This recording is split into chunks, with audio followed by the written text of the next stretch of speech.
So today I want to talk about CMYK versus RGB. These are the two most commonly used color spaces in graphic design.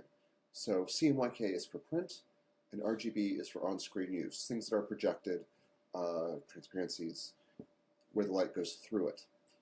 In printing, we're using CMYK because light isn't going through our art, it's just hitting our art and jumping back to our eyes.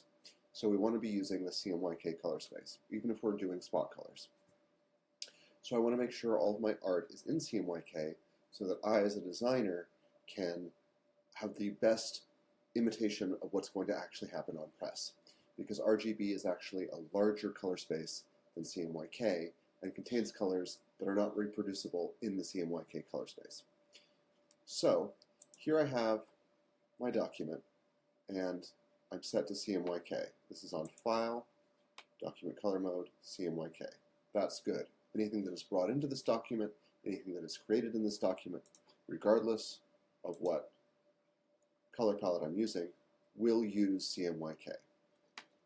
Now, if I'm in Photoshop and have Photoshop elements brought into my Illustrator document, I need to do the same thing. I need to make sure I'm in the CMYK color space.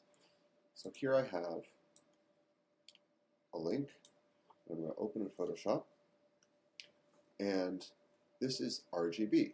Okay, so I need to change it to CMYK so it'll be in the correct color space, not containing any colors that aren't reproducible. So Image, Mode, CMYK, and there's maybe a little change in the colors, but in general, I'm pretty good. Nothing changed dramatically, and everything's going to be okay. But that's not always going to be the case. So here's another image where I put some bright green and some bright pink. These are RGB colors that aren't reproducible in CMYK.